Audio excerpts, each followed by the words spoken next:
magluluto ako ng chicken legs. Chicken legs adobo. Hindi ko na pina-fried, guys. Adobo ko na lang siya. Ayan. Adobo na may sabaw.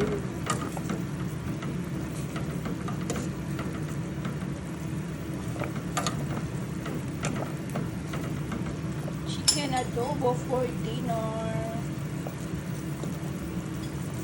Malapit na siyang maluto, guys.